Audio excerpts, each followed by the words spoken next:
I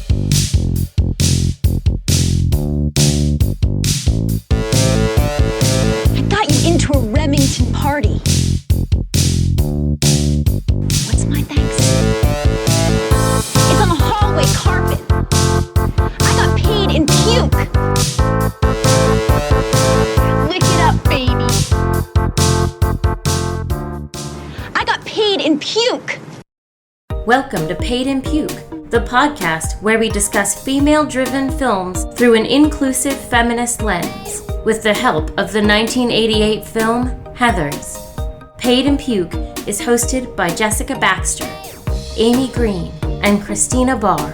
It's also a spoiler-filled free-for-all. You've been warned. On today's episode of Paid in Puke, we're talking about the 2019 drama The Assistant, written and directed by Kitty Green. The Assistant... Revelation. Nice. The Assistant stars Julia Garner and our dream girl, Dagmara Dominchik. It follows Jane, a recent college grad who works the absolute lowest position at a film production company through a particularly trying day in the office. Welcome. Have a seat. Whatever's going on, you can tell me. That's what I'm here for. You're relatively new to the company. I mean, I've been working here for nearly 2 months. And you're under a lot of stress. Entry-level jobs in this industry are tough, right? Long hours? First one in, last one out. Good night. You're smart. You have to be smart. It's a tough job, but I can see that you've got what it takes. Maybe you can put in a good word for you. No, he'll hire externally. Listen, his schedule has shifted. Does 7 p.m. work? Still at the hotel, or? Yes. What? This is turkey. I said chicken. There's a girl waiting. Oh, her. She's been here before. A few times. What is it? The wife. Say he's in an important meeting. No, say he's in screening. Where is he? What did you say?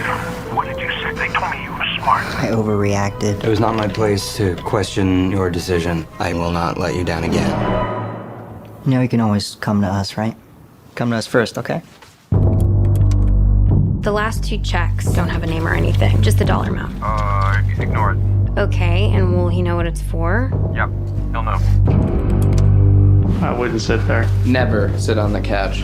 Here and here, initial here, sign there. Do I need a lawyer or something? Do you have a lawyer? What happened? Where'd you go? I was worried for this girl. I mean, they were just like laughing about it. Can you deal with this? Hi, why me? Who was that? That? Wasting my time. Your mom and I were excited for you. It's a great opportunity.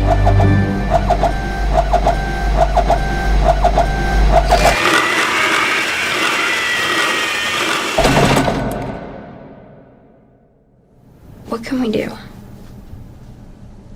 Do about what? I'm Jessica Baxter. I'm Christina Barr. Amy Green. Julia Garner plays Jane 2 months into her assistant job at the Tribeca offices of a high-powered movie studio executive. Jane's day begins before sunrise and ends after sunset. A lot of the film is relatable to any corporate assistant, but it's also specific to Hollywood in terms of the ways in which this unseen boss uses his staff to cajole and sexually assault new women every day. It's been called the Weinstein movie, but Kitty Green would like everyone to know that it's about a systematic issue that still persists, and it's not fixed by Weinstein going to jail. When writing the script, Green interviewed many people in the industry, including people who had worked with Weinstein, and in other industries where this behavior was rampant. This movie is so fucking good. Amy, this was your suggestion, so why don't you start? What do you love about The Assistant? There's almost nothing I don't love about this movie. I mean, it's a kind of small, quiet movie. I mean, I love so much about it. I love Julia Garner. I think she is great. Yeah. One thing that I really like about this movie that is not something I noticed that much, but I feel like the sound in this movie is so significant, conveys a lot, anytime there's paper or plastic, there's this real crunch sound to it. Yeah. When it first comes into the office and turns on all the fluorescent lights, and it really just sets a scene, even outside of the harassment stuff and the Hollywood stuff, just like how much working can just suck. Yeah. Like, even if it's just a day in the life where she has her bowl of Fruit Loops at work before anyone's there, and then when she throws away her sad TV dinner because she can go home, and then she just gets a muffin at the deli instead. I know. Ugh, and then she doesn't even eat it. No. There's a lot I like about it. I love the scene where she goes to HR. Yeah. It's so hard. I think that actor is fucking great in that role. What I sort of see this movie as, I know this is like sort of thought of as a post-Me Too movie. People say like, Me Too has gone too far. And I feel like it's sort of that from the other direction, in that women got sold this idea that you'll never have to be uncomfortable at work again. Come to us, we're here for you. I didn't know who to come to. In that case, you came to the right place. I mean, it's just, it's just... Whatever's going on, you can tell me. That's what I'm here for. And it's like, just kidding, like the big things, the really big things, maybe something will happen, but otherwise it's pretty much the same. Yeah, about the sound. It didn't even really register until I was reading and doing research about it that there isn't really a score to the movie. Like, there's a score at the beginning when she's getting into the office, like when she's just getting picked up and going to the office. And then at the end when she's getting her muffin. But in between, there's absolutely no music. It's all just office sounds. Yeah. I don't remember if this was nominated for sound design, but it absolutely should have been because it was very unique. The assistant received 0 Academy Award nominations. And you're right, like it was like almost a musicality of all this stuff going on in the office. Yeah, it's very striking to me, the sound.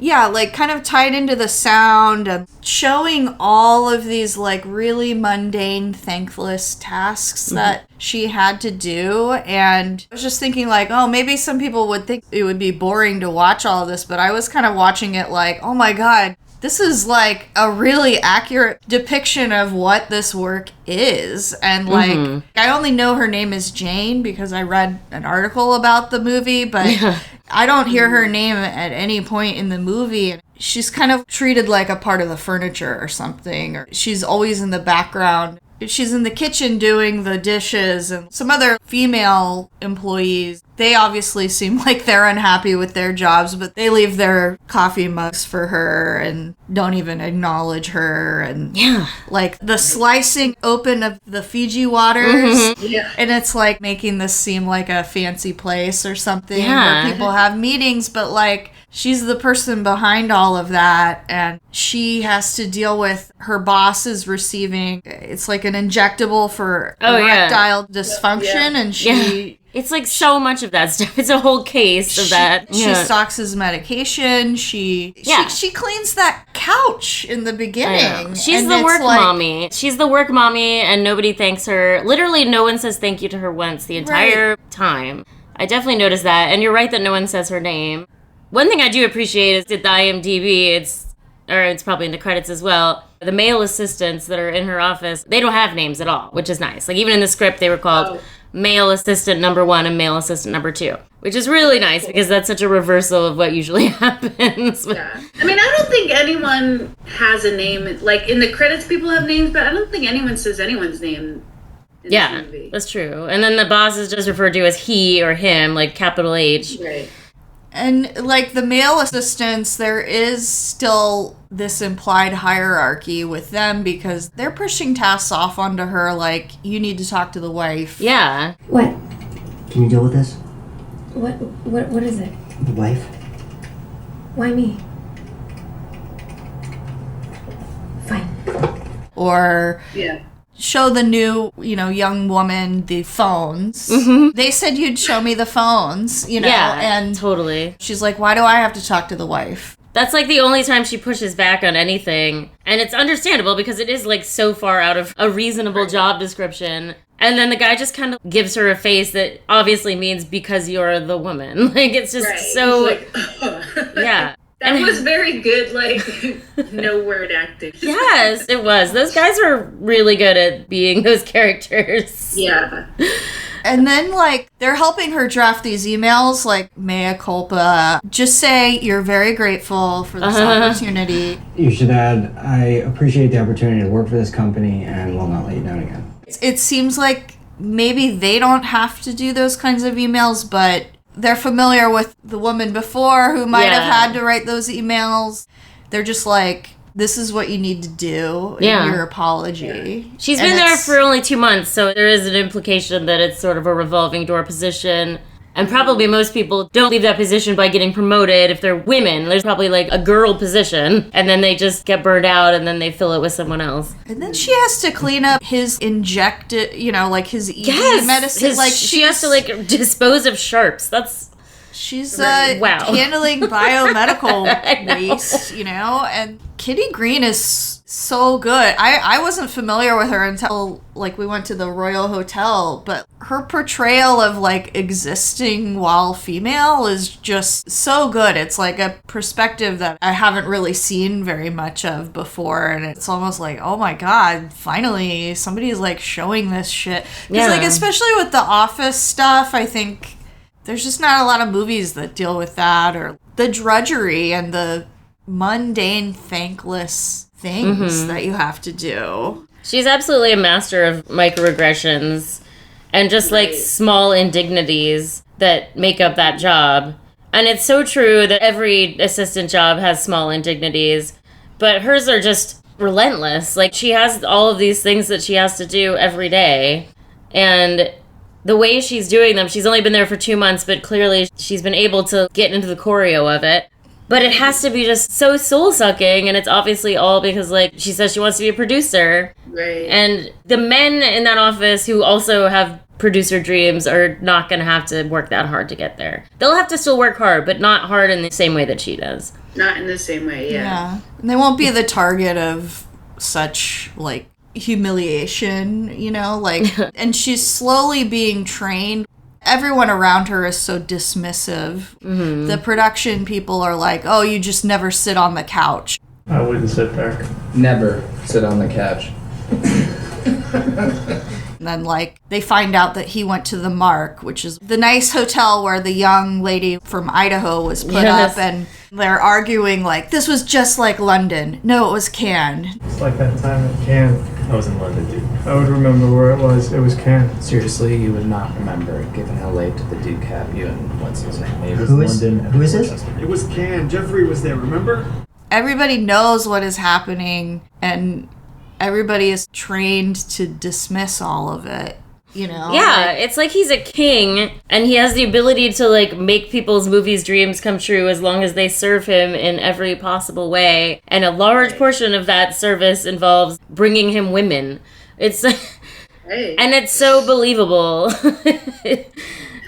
Yeah, and then when the young woman is coming in for the job, the other assistants kind of say in the background, he met her at Sun Valley, and she was a waitress at a fancy ski resort or whatever. Yeah. And she's in the office, and she's going for the candy bowl, and she's like, can I? Yeah, take one. She's just so naive and young, and then this lawyer comes in with all this paperwork, and he's like, sign here, initial here, and he's not explaining anything. She's like, should I have a lawyer? And he's like, do you have a lawyer? And that's how she's put in the pipeline. And right. It's heartbreaking to me when she's like, I've worked in film before. Yes. Oh my god. She is so naive. I know, I really like Jane's delivery in the HR office about how she's very young. She's very pretty. She's young. Okay. Yeah, she was waitressing in Sun Valley when she met him. And he just liked her, apparently, and just gave her an assistant job. And?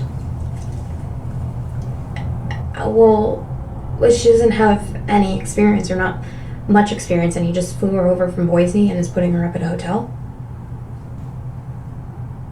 She's very young. You get exactly what she's saying, and of course he does too, but it's a moot point. But that's the kind of person he wants because they're more malleable. Yeah, and he's trying to say, why are you trying to throw this away? Yes. And turns it around on her, Entry-level jobs in this industry are tough, right? Long hours? Yeah. First one in, last one out. Well, yeah. I bet you haven't seen your friends in a while. missed my dad's birthday. It's tough. Yeah, but Where do you go to college? Northwestern. It's a great school. It's a great school. You're smart. You have to be smart to get into Northwestern. Plus that 3.8 GPA. And you're on a fast track in this business working here. You are. So, what's your plan? Sorry? Where do you want to be in 5 to 10 years? Oh, I'm gonna produce. I'm gonna be a producer. You do? Yeah. Okay, that's excellent. We could use more women producers. You know, it's a tough job, but I can see that you've got what it takes. Thanks. So why are you in here trying to throw it all away over this bullshit? You could have so much. Don't throw away your chance by doing this.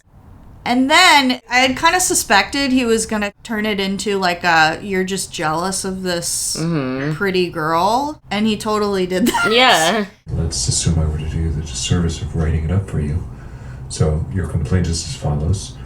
The company hires a new assistant. She's young, and in your opinion, she's very pretty, and she's maybe a little inexperienced. Exactly. They've possibly offered her a job just like that, and they're putting her up in a fancy hotel. And you live, where do you live? Astoria. Astoria? Okay, I understand. That's not the point. And by the way, how experienced were you when you got hired? A couple of internships, am I right? The last one paid me. Do you know how many people work at this company?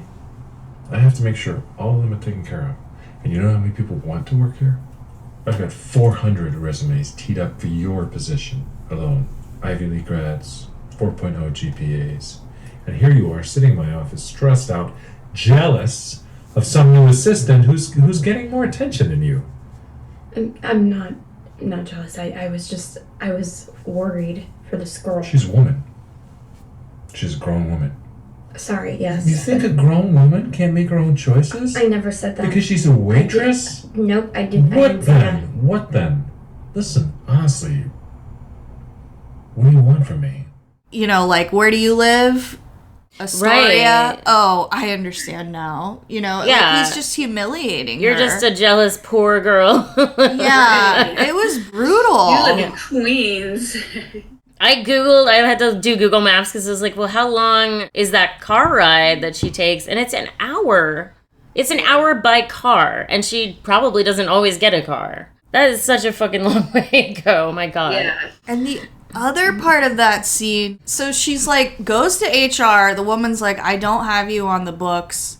You know, like, sit there. And then, like, another man comes into the office while she's waiting. And she's like, oh, go right in. And then she goes, he's ready for you now. And she goes in, and he's like, don't you want to take your coat off? He does this, like, way of disarming her. Yeah. And she's like, oh, I guess I'll take my scarf off. And he's like, yeah, that's more comfortable.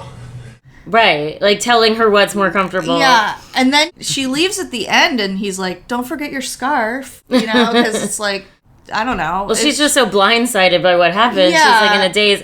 The other really striking thing about that is, like, his assistant says he's ready for you, and then when she walks in, he, like, holds up a finger. The first thing he does is hold up a finger because he's typing, and he finishes an email. And then in the middle of the meeting, he takes a call from his friend that's, like, about basketball or something. Yeah. You think I care about the Rangers? Yeah. Ugh.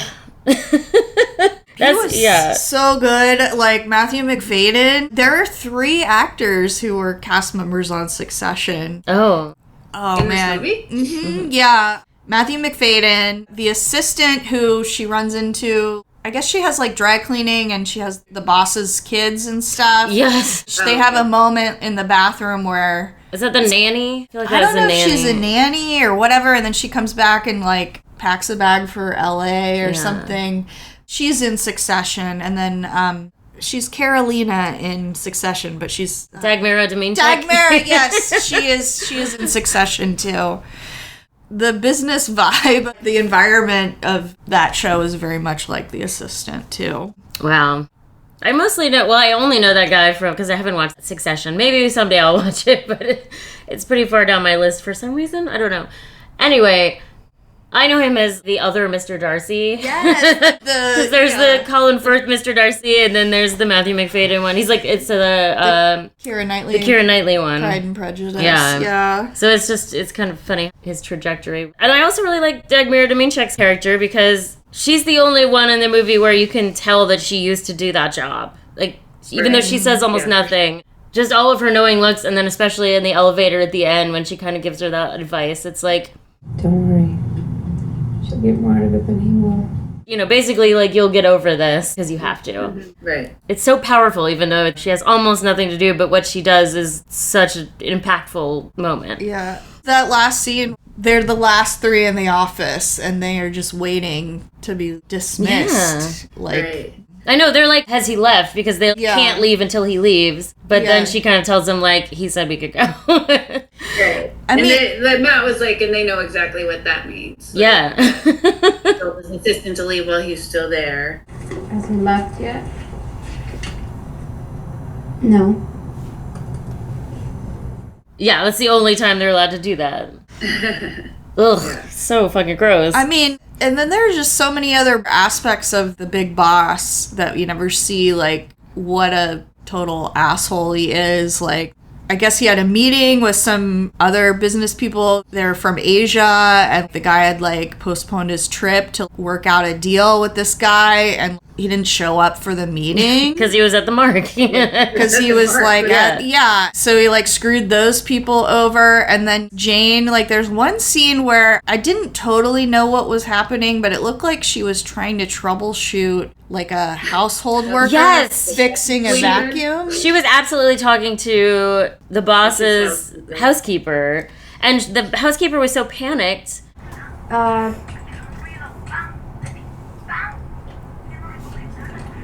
¿Qué marca es? What,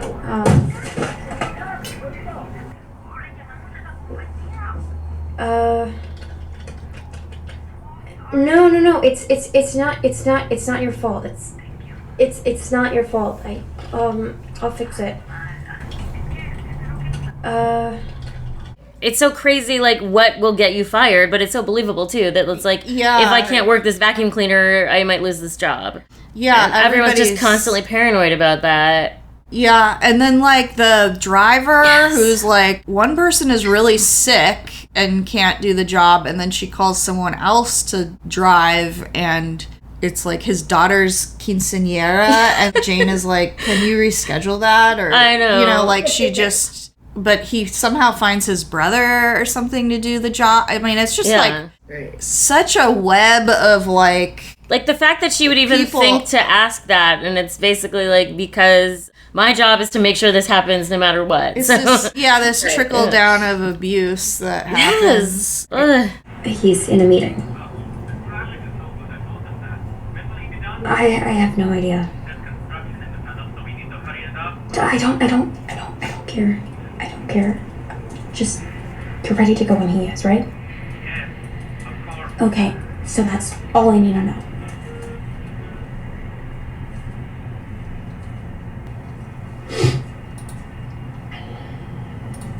Sorry, I didn't mean that. It's been a long day. And then the kid who's, like, on the desk, like, pretending to be She's like legit feral, this child. She's had but, like, that upbringing. Can you watch him for a second? Yep.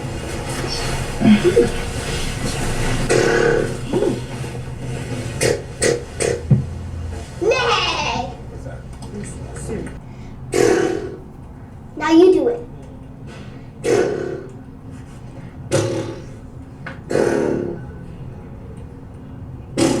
Louder! This is, like, probably a kid who nobody pays attention. I don't know, like, just like I thought that was very telling. Mm-hmm.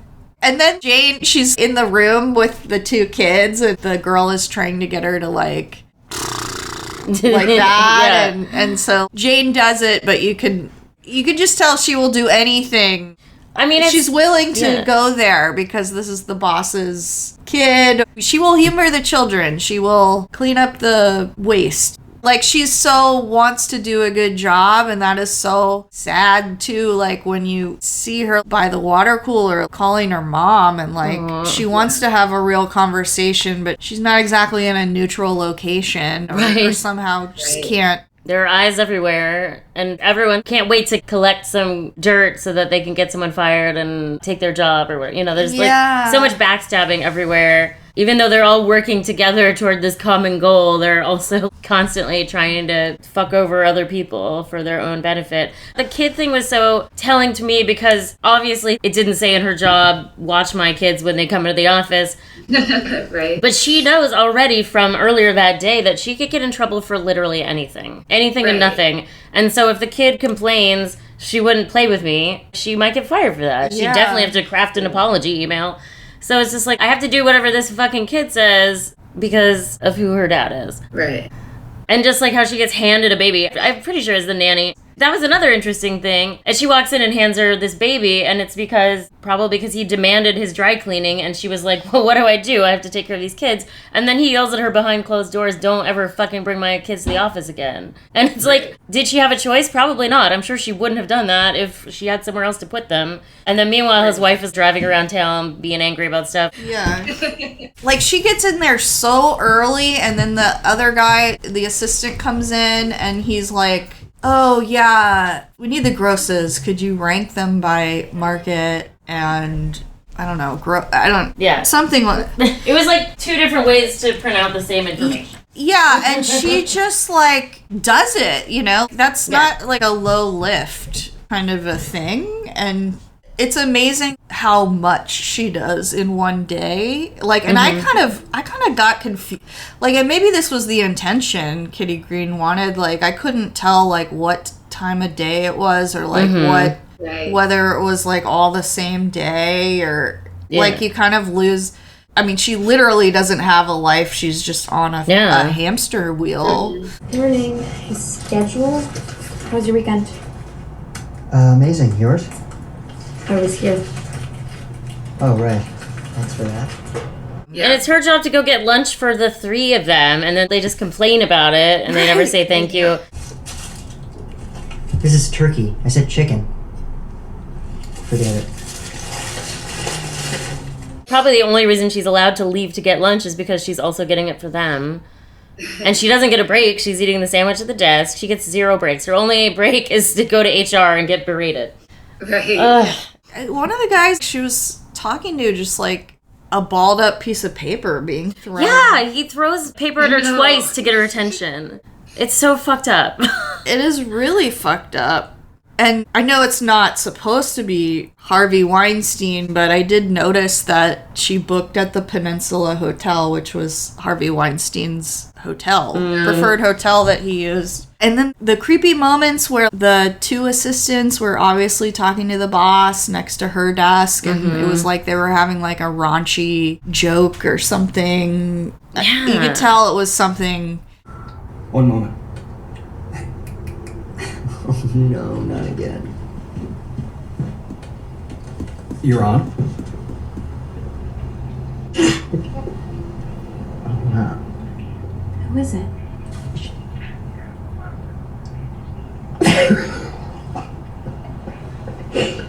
Oh, God.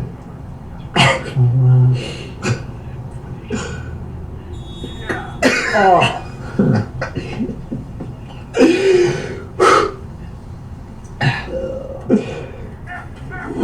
I don't know. It would make me uncomfortable, probably, if I were Jane. There's definitely the boys' club situation where the boys have each other's back in a way, although I'm sure they would stab each other in the back if it benefited them.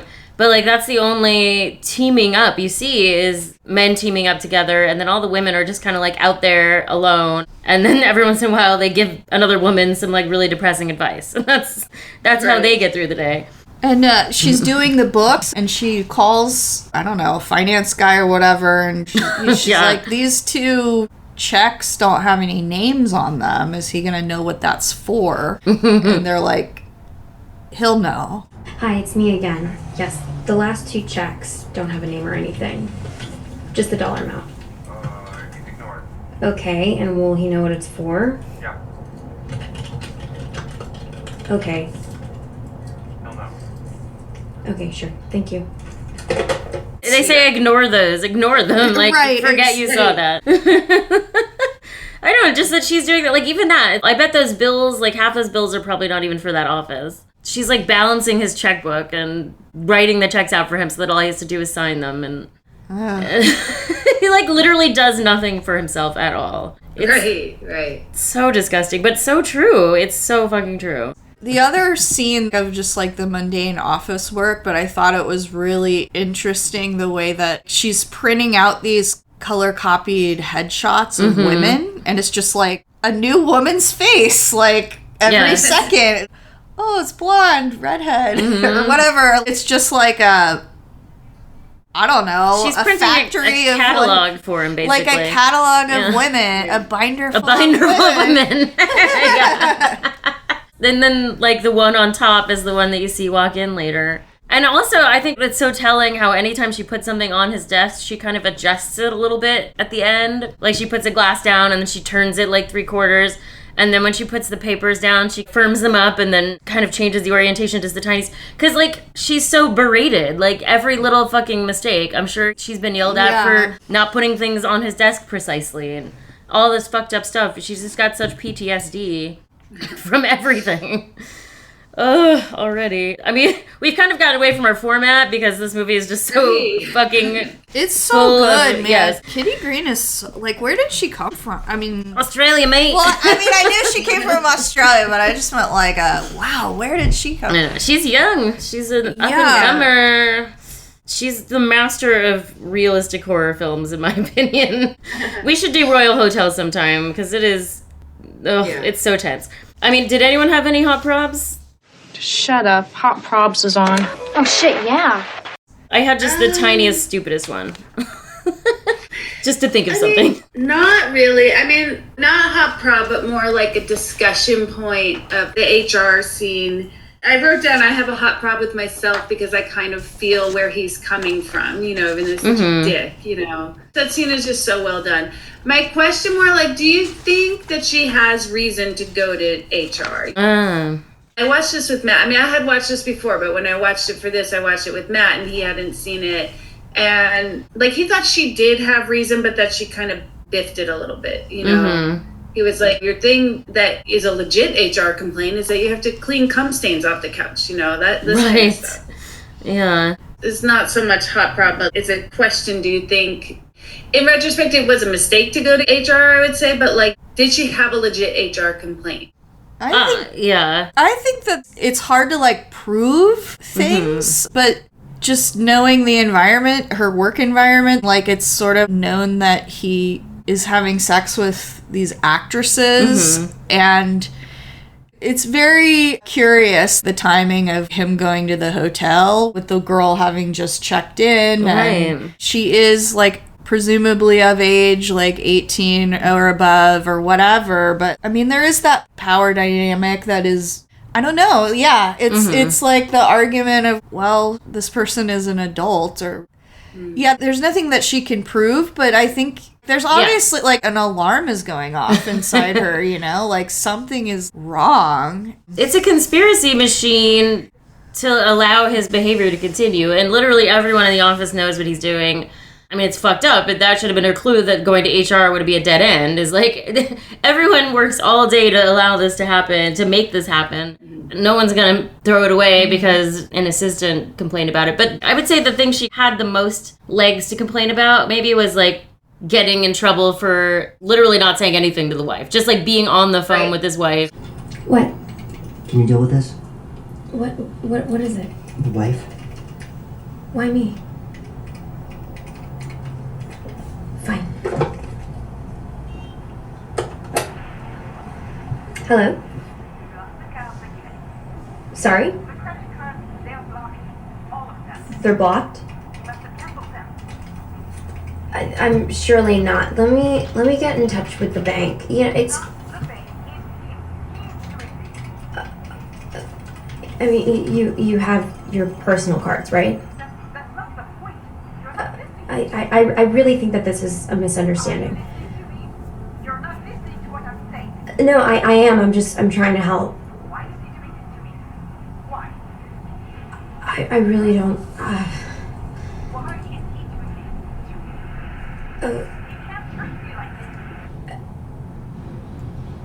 Are you still there?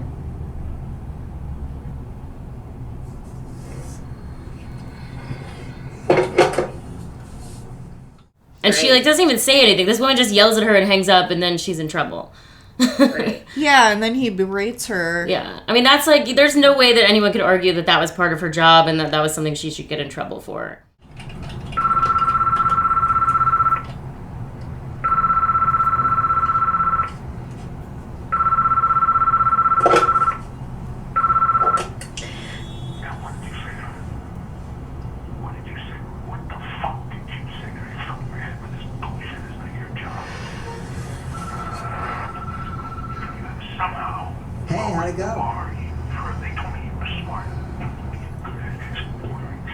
Yeah. Yeah, I'm sorry.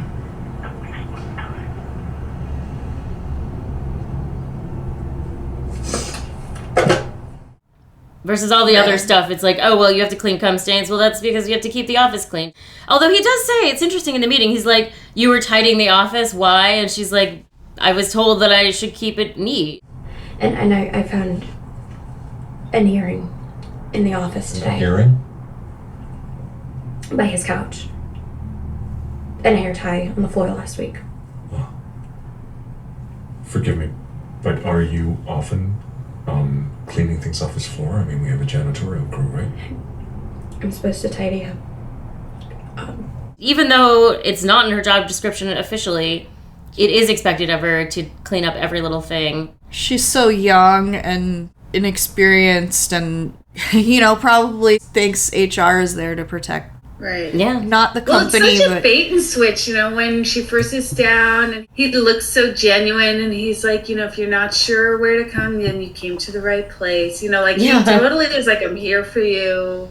This is what we're for, Yeah. Where it's really the opposite of what HR is for. Yes. And that she just doesn't, there's no way for her to know that yet because this is her first corporate office. Yeah, he was asking her about her previous, did you have any experience? I have 400 people who want your job and they're all great or so whatever. And she's like, well, my last internship was paid. So that kind of made me think she's an unpaid internship that she's doing. Oh, I didn't think that, because I think his insinuation was, you're saying that this girl is only here for harassment purposes because she's inexperienced and young, and he's like, how experienced were you? I feel like she's just trying to say she wasn't just in... Right. I think that's what she was saying. She was trying to sort of justify her hiring and differentiate herself from the girl from Sun Valley. Yeah. Oh, yeah. Because an internship that's paid is for some reason more legitimate than an unpaid internship. Yeah, that's true. It's kind of like a job. I wonder if this job is in some ways less demeaning than her paid internship, because internships can be so demeaning. I imagine, yeah. And then every time you complain about anything, all they do is say, well, you're lucky to have this. There's so many, every time I had an internship, I heard that from somebody. You're lucky to have this. Other people can't wait to work for us for free, so don't complain. I wonder whether there's been any changes in the entertainment industry for these kinds of jobs. I've always heard about people starting in mailrooms and things like that, and working their way up. And I think that they really abuse the whole, you have to pay your dues. Yeah. I don't know. The entertainment industry seems like they really take advantage of people in that way because they're like, you should be lucky. Yeah. I mean, almost at every level, I feel. Until you get to executive, it's like, you're lucky to have this job. There's a lot of competition for this work. There's only a few jobs in the industry where it's like, you must have earned this, or you must be here because you're actually good at it.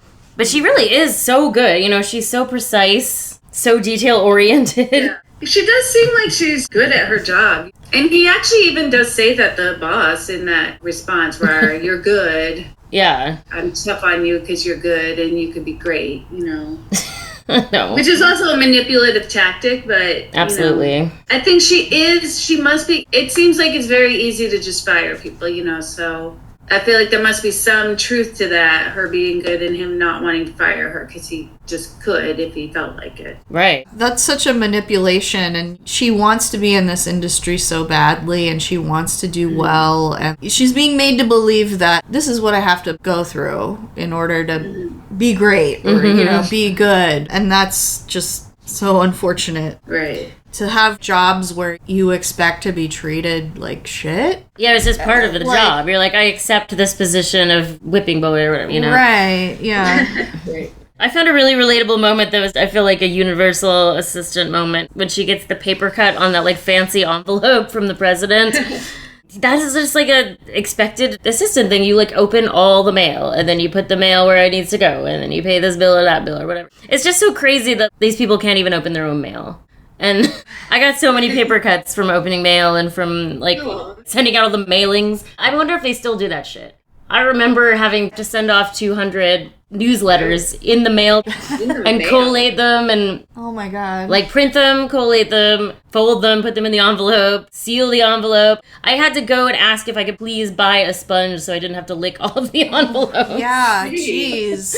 All this hidden work. Yeah. And then they're like, why are you behind on this? It's because I've been folding paper all afternoon. Like, she's always in the middle of things, and then they're like, this is more, anything anyone wants from her is more important than what she's doing.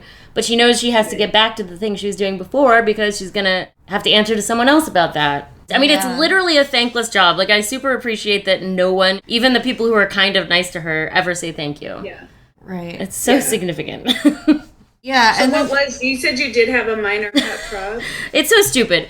When she's washing the dishes, there's for some reason like a little Corningware baking dish in the sink. And I was just like, why is that there? Like, it just didn't make any sense to me. Like, you wouldn't have a baking dish in an office because there's nowhere to use it. Like, I don't know. It was just so weird. And that kind of office where appearances are everything. Everything matches that you give to the clients and all that stuff. I don't know. It just stood out to me. But it's because this movie is perfect. Brought it in for some reason. Yeah. Maybe that's even an extra telling thing because it's like she's washing someone's dishes from home for them. Yeah. Like, that would be interesting. So we got to get Kitty Green on. I'm sure we can get her. Yeah. But I bet you that's for a reason. I bet you she had a reason in her head of why that was there. Like, it wasn't just like, okay, let's toss some dishes in this sink. Right. We didn't just grab some stuff from craft services or whatever. Oh my god, it gives me flashbacks to this office I worked at where there were just these people that we like, my coworker friend and I were like, oh yeah, that guy never cleans his yogurt bowl. He just leaves it in the sink and whatever role he was in. This guy just leaves his oatmeal in the sink. Mm-hmm. All that thankless office things, expecting someone else to take care of it. Yeah. I mean, the dishes I really feel like are the ultimate. I mean, there's so many demeaning things, but it's really like, I'm your mommy. It's the ways in which the assistant is the most like a mommy. Like, I'm just doing your dishes for you. I'm like cleaning everyone's gross lunch stuff. Right.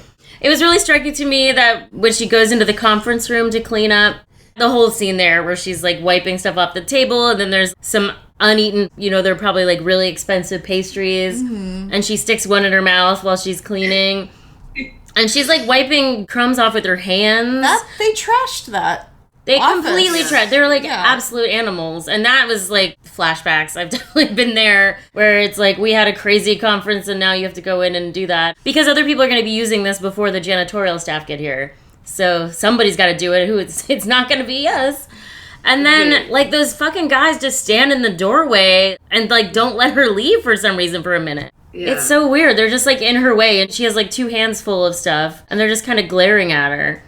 Yeah, like she's some kind of untouchable or something. They needed her to do this, but they're still resentful of her in some way. Oh my god, it still looks like this. It's probably just, like, she didn't do it yet. Why are we having to see this? Why isn't it ready? Yeah. Ugh. The phone call at the end to her dad to wish him a happy birthday was rough too. Happy birthday, Daddy. Thank you. What are you doing? It was a good day. Quiet, but good. I'm so sorry I didn't call you. It's been busy. Of course. I understand. It's a great opportunity. We're excited for you. Thank you. So, well, how's it going? Your mom and I want to know everything. Are you having fun? It's okay. It's, it's just like long hours and, it's just stressful, you know? It's always a little stressful in the beginning. It gets easier. You can handle it, honey. I know you can. Yeah. Well, give us a call on the weekend, okay? We want to hear all about it. I promise I will. Okay. Now it's getting late. I've got to take this dog out, but we'll be Okay. waiting for your call, okay? Get a good night's sleep, okay? Okay. Good night. Bye. I'll talk to you later. I got the sense that her parents are excited for her and, the opportunity she's getting, and clearly she doesn't feel like she can share the disappointment of it all. Yeah. It's almost like she doesn't want to let her parents down either, almost, you know? I feel like that, and also like she doesn't want to like wreck the illusion, of like, oh, she's in a big city working in the film industry, Yeah. Glamour. And she's talking to her dad, it's a day after his birthday, but it's like, I don't want to, for your birthday, complain about my job. Right. I mean, she's a people pleaser. And then there's definitely like a time and place for that, and that is a really considerate thing, but it's just indicative of like her whole life at the moment. Everything she does is in the service of someone else. She's a background actor in her own life, basically. Right. And her treats, when she treats herself, it's eating a bowl of cereal over the sink and sticking like The only joyful a leftover pastry in her mouth. sort of moment, like the colorful Fruit Loops. Like, Yeah. It's sad, but also like, oh, colors in the Yeah, cereal. it's true because Yeah, everything it's so else in dark, the office that is so movie, like, yeah. it's literally so dark. And then after she finishes talking to her dad, she looks up at I guess her boss's office window, and you can see through the blinds that he's like having sex with somebody. It's gross. Yeah. It's super gross. I mean, that's like the proof. But again, it's like at that point, it's too late. She already knows that even if she has concrete proof, nothing will be done about it. And she just needs to suck it up if she wants to keep this job. Yeah, and I feel like that's what the HR guy is telling her, and he feels like he's doing her a favor, where he's like, you do want to work in this industry, and this is what the industry is. This is what it's like. Yeah. And in fact, everyone who talks to her, they probably all do think that they're helping her out. Like her fellow office assistants, they have that line where they're like, come to us first. Yeah, and it's, you can always talk to us. Oh, right? God, Like, yeah, that was so... It's obviously patronizing as fuck, but like they mean it. They mean it when they say that. You can always come to us, right? Come to us first, okay? I think they like her because she does a good job. I think they meant it in the sense that, like, you could have talked to us and we could have told you, this is a terrible idea, don't do it. Right. And then it wouldn't have gotten back to the boss. I know, and that's so fucked up, too. As soon as she gets back from next door, that HR guy just, like, rats on her immediately. I know, what an asshole.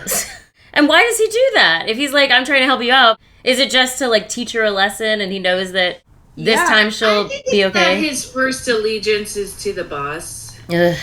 I think telling everybody that puts eyes on her as a potential troublemaker. Yeah. Or, Yeah. like, I think he did that to be like, we're watching you. Yeah. And I think also to make sure she knows, like, don't go to HR, Right. Yeah, it's just like a big, hard lesson to teach her. Right. I feel like that's one of the main takeaways of this movie is don't go to HR. Yeah, It really is. It's an important lesson. Right.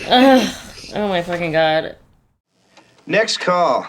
I've already started underlining meaningful passages in her copy of Moby Dick, if you know what I mean. I mean, we've kind of thrown a lot of mine in just during the conversation. You can always come to us, right? Oh yeah, I wrote down, I'm tough on you because I'm gonna make you great. He's like, this is what this is for. This is for your own good, which is such an interesting way to spin it. Oh, and then another example of someone like kind of berating her as a favor to her. The nanny's packing the bag. And again, he can't even pack his own fucking bag. And she says, you forgot the power cord for the DVD player. You forgot the power cord for the DVD player. She says, you forgot it, but she's the one packing the bag, right? What she's saying is that even if someone else fucks up, she's the one who's going to get in trouble for it. I wrote, never sit on the couch. Like, that was the joke with the production people. I wouldn't sit there. Never sit on the couch. And just like it was London, no, it was Cannes. I think I'd remember it. You wouldn't remember with how late you were to the Hotel du Cap. It's like that time at Cannes. I was in London, dude. I would remember where it was. It was Cannes. Seriously, you would not remember, given how late to the Duke cap you and what's his name? It was Who is this? It was Cannes. Jeffrey was there, remember? You know, like, that's such a, like, oh my God. Obviously, that's what they're in there for. They're for, like, those little tiny moments of glamour and luxury that they get as a sort of accidental perk for servicing this person. The woman who brings in the actress that he chose from the stack, Jane says, who is that? And she says, oh, that. Who was that? Oh, that? Waste of my time. The person is a that, for one thing. Again, and that's like an acknowledgement, too, of the thing that she was suspecting all day. But again, it's like, oh, but I already learned that no one can complain about this, even though it's literally, like, distracting them from the alleged job of producing movies. Right. Like, when does actual movie production happen in this office? Right. I told the HR manager, I don't think you have anything to worry about. I don't think you have anything to worry about. You're not his type. Ugh, so gross. Dick. I know, I wrote that down and then just wrote dick in all caps. Yeah. But it's also probably true. Right. Yeah. Well, I said what a meaningful passage was, we need more women producers. Oh, yeah. Yeah. Definitely. Where do you want to be in 5 to 10 years? I'm gonna produce. I'm gonna be a producer. You do? Yeah. Okay, that's excellent. We could use more women producers. You know, it's a tough job, but I can see that you've got what it takes. Oh my God, there's so much there. Right. Well, it's like, oh, do women not go far and excel in this industry? There must not be that many that want to do this job. That must be the takeaway here. But Ugh. I also feel like he means that because it would make them look better, you know? Right. We need more women producers like you that are, like, willing to toe the company line. Mm-hmm. Hopefully. That's what he's saying. He's like, if you toe the company line, that's how you'll become a successful producer. And maybe that's why there aren't more women producers, is because there's not that many women that are willing to put up with that shit and are, like, hyper competent the way she is. It's a rare combination. And also along the same line, one of the last lines, or at least in the building, and I think it's Dagmara who says it when she says, don't worry, she'll get more out of it than he will. Yes. Yeah, that was one of my... I think there's a lot of meaning to that. Yeah, for real. Oh, it's horrifying. God.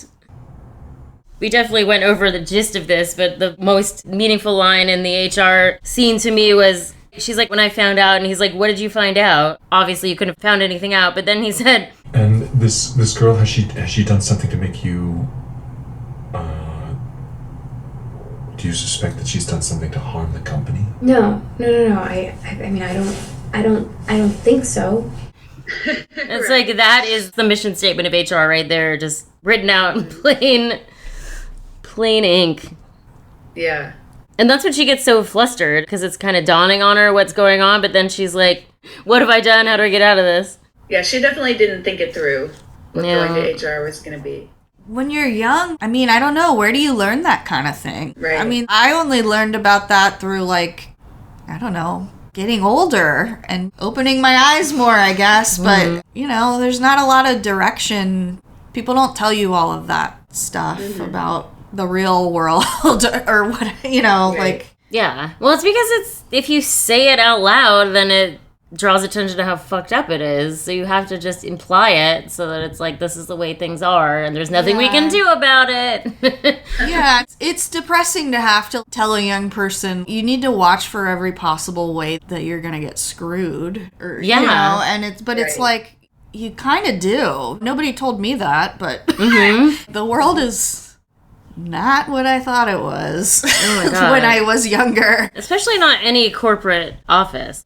There are definitely movie industry specific elements here, but this is such a universally corporate experience. Mm-hmm. Just going back to how the male assistants have the same job title as her, but they have so much more privilege. When they're like talking about their crazy weekend, and then they ask her how was her weekend, and she said, I was here.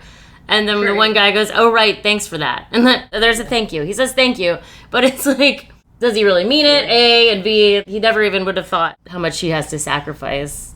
Yeah. Right. And when they're standing over her, like when she's crafting the email, it's not just them helping her. Both of them have their hands on her chair. Yeah. It's so patronizing. Yeah. Yeah, people are so imposing in this movie. Yeah. She has no personal space allowed to her. Like even her own desk, people come in and start fucking with stuff on her desk. It was also so telling when she pulls out all those binders, and I guess they're like phone books, kind of, or contact binders. Oh, and yeah. then the phones, she's like, can you teach me the phones? And it's just like 12 speed dial lines of all these different things that she has memorized. So the extensions are marked here. 1 is his cell, 2 is his home in the village, 3 is his home in Connecticut. He's there most weekends. 4 is Amagansett, the Hamptons, but only went up for the summer. And then 5 is his wife. 6 is his wife's assistant. 7 is Amir, his driver, and then president of distribution, president of marketing, and president of production. Okay. And then here is the LA office, and here's the London office. And she just kind of rattles them off. There's no way that woman is going to remember what she just said. Right. And then she just spends the rest of the afternoon like thumbing through this book. And then, yeah. And then she's like allowed to go home. It's like, okay, what is your job? Right. It definitely supports her theory that this woman wasn't hired for her office qualifications. Right. Oh, yeah. And then the young woman who started with the phones, she barely does anything. And then Jane is like, you can go. And she's like, oh, thank you. Right. This young woman has no idea. That woman has a totally different job than Jane does, even though they're technically the same job. Right. It's not going to be hard for her. You can tell. Yeah. Like, she's going to get special treatment. Oh, but it might be hard for her in a different way, though. Yes, it'll be hard for her in a, creepier. Yeah, I mean, he just wanted an excuse to have her there, put her up, get her on the payroll, but he didn't really want her to work. Right, exactly. But you're right, like, she has no idea. She's like, oh, yay, I get to go. This job is so easy. I'm so excited. And then it's like, I just meant a week later. It's, It's like a different set of expectations. Yeah. What else does a suicide need, huh? Now, if you'll excuse me. I do have a fun fact that it's about the Fruit Loops, actually. Kitty Green said that she chose Fruit Loops. Like in the script, it was just like a bowl of cereal, but she chose Fruit Loops because of how colorful and nice they look on camera. And then someone came up to her at Telluride who worked in the Weinstein office, and she's like, how did you know the detail about the Fruit Loops? Oh, and she's like, what do you mean? And then she's like, that was like the cereal that we had at the Weinstein office. Wow. Isn't that weird? That's funny. It is such a, I don't know, take any ounce of joy where you can get it. Yeah. It was very hard to come by in that place. And then I also liked this quote from an interview that Kitty Green did in Vox with Alyssa Wilkinson, where she said she sent a filmmaker friend an early cut of the movie to get their opinion. She said, they normally write me back right away and will be very critical and unfiltered, but it was 3 weeks later, I got a response that said, I'm sorry, I felt really guilty because I have all these assistants who I asked to do too much for me, and I'm still processing my role in this. Wow. Good. I know. Yes. It's like, this should be a PSA somehow. So this is what's called a lunchtime poll. The lunchtime poll question. Right. I'm kind of excited about this. I had a really fun time coming up with my answer.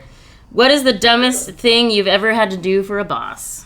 I can go first because I was so excited about this poll that I came up with. Because I got to go back and read my old blog. I started keeping like a live journal in 2004. And it was around the time I started this corporate finance job, assistant job, that I just got off of Craigslist. And it was a surprisingly high-paid job at the time.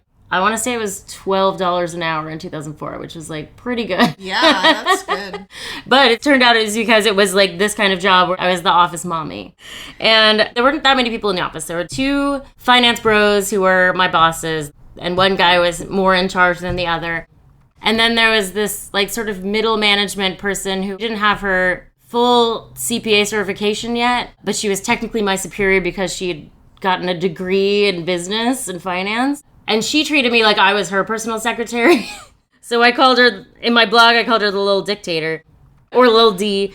And it was really fun for me to just go back and read a bunch of old blog posts about how miserable I was at that job. And I found a couple of fun examples. Ooh, I want to hear.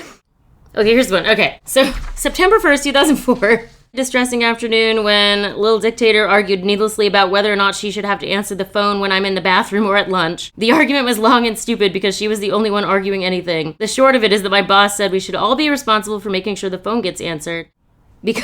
Because contrary to Little Dictator's assessment, a client might not call back even if it is important because we are there to serve them. The result of all this is that I have to have my phone on maximum volume so that she can hear it in her office. And so every time a phone rings, it scares the living poop out of me, is what I wrote. That was one thing. September 7th, 2004.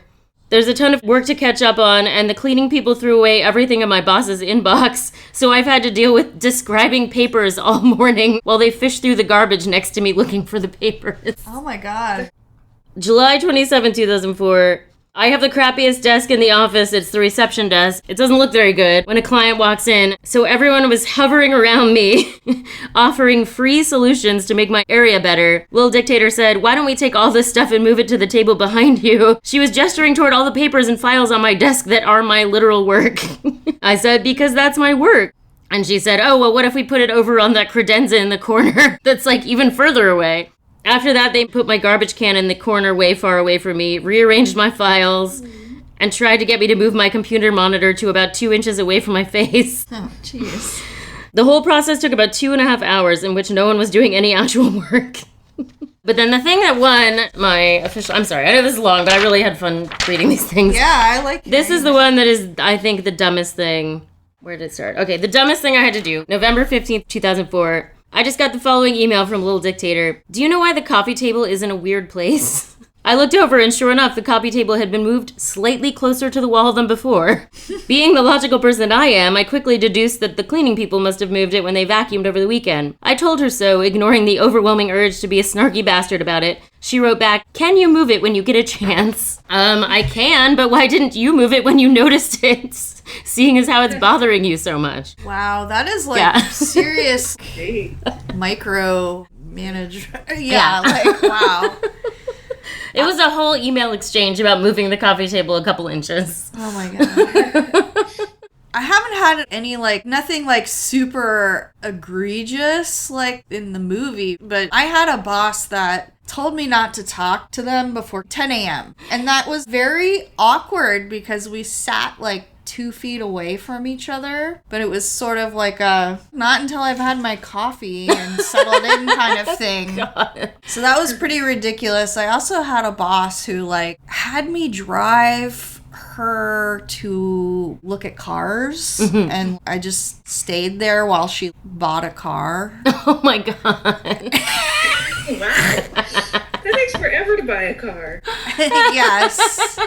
It takes so long. That's like a whole work day right there. Yeah, so I'm just sitting there. She's like, "It's okay. It's excused," or whatever. And I'm like... Because she needs a car to get to work. I'm just like, field trip. Okay. She bought the car and then told me I could leave because she had a ride with her new car. But... Right. Yeah. So that's my answer. Sometimes those things are like, I'm doing something different, but at the same time you're like, this is so fucking stupid. This is not in my job description. Yeah. This will not advance my career. No. I don't really have like a great answer. I never had an office job. Like my jobs have been either retail or preschool, daycare kind of thing. But I decided to go with just the most annoying thing was there was a daycare preschool that I worked at and I was 26. I worked with like the little kids. That was like one of the best groups of kids I ever had. So I really liked where I was in that job. But because we were an extended day daycare, there were older kids there, like kindergarten age kids. And the person who worked with them, part of their job description was to be able to drive the van to go pick them up. And you had to be at least 25. Oh, yeah. So, when I started there, I don't even remember who worked for them, but that was fine. But that person left and they hired someone new who became my nemesis because she was over 25. And my boss hired her. And then part of the job is, driving the van to the kindergarten, which was like 5 minutes away. And apparently this girl was just like such a bad, nervous driver. She was like, I can't, in good conscience, let her drive the van. So that like every day I had to leave my class and go pick up these kindergartners and drive back, which was not that big a deal, but it was annoying. Yeah. Once in a while, the older kids would have like a field trip or something. Like if it was a school holiday week or something, so the older kids were there all day, they would get like some fun field trips. And then I had to drive for that, which was super annoying. And also this girl, Nikki, who couldn't drive, was the most irritating person for me personally. And I feel like she was meant to be my nemesis because she had a bumper sticker that said potato lover. What? I know. I'm like, about things. But I just remember me getting in the car to drive to this field trip that I did not want to do at all. And Nikki was in the passenger seat and she's like, thanks for volunteering. And I was like, no. I'm like, I'm not even taking the thank you. I was like, I didn't volunteer. I have to do it because apparently you can't do this. Nice. Yeah.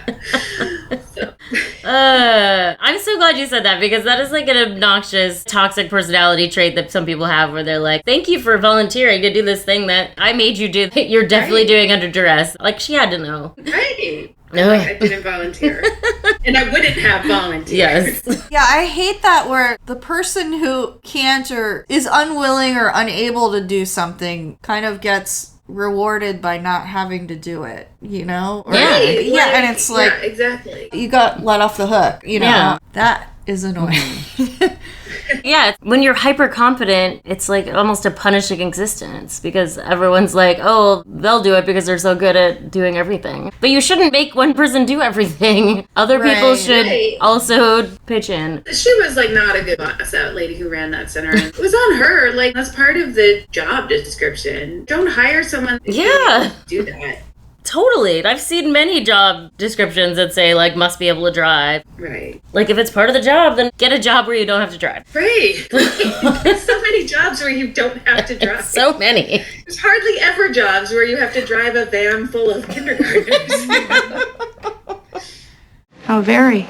All right. Any final thoughts about the assistant? Yeah, one final thought that I'm surprised I didn't hear from you, Jessica. Oh. The thing I love about Julia Garner is like her little frowny face that she makes that I feel is reminiscent of Florence Pugh in her frown. Yes, Summer. You're right. I didn't overlook it in observation, but I neglected to mention that she does have a very delightful frowny face. And that's something that Kitty Green talked about a lot in interviews that I read. Like almost every interview, she talked about how much she loves Julia Garner because of her faces. All the nuanced frowns that she can pull off.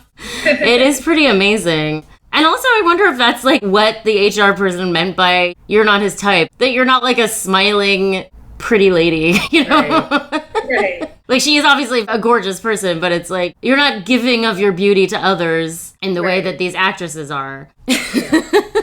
Yeah, she's so good. I guess the other thing she's done that people know her from is Ozark, but I couldn't watch even 10 minutes of that show. But apparently she's super good on it. But we should do Grandma. She's the girl in that movie. Oh, yes, we absolutely should. We've got to do an abortion episode. We got to go back to that. We have barely done any abortion for like ages. People are going to think we're pro-lifers now. I know. We definitely can't let that happen. Let's celebrate abortions once again. We'll do it soon. If you enjoyed this episode of Paid in Puke, please take a minute to give us 5 stars on your preferred podcast app. If you did not enjoy it, no further action is necessary. Paid in Puke is hosted by Jessica Baxter, Amy Green, and Christina Barr. Follow us on Twitter at PaidInPukePod, on Blue Sky at PaidInPukePod, on Instagram at PaidInPukeSeattle, and on Facebook at Paid in Puke Podcast. Paid in Puke is produced and edited by Divine Betty Media. Music by Silent Partner and Jessica Baxter. Thanks for listening. You're beautiful. Lick it up, baby. Lick it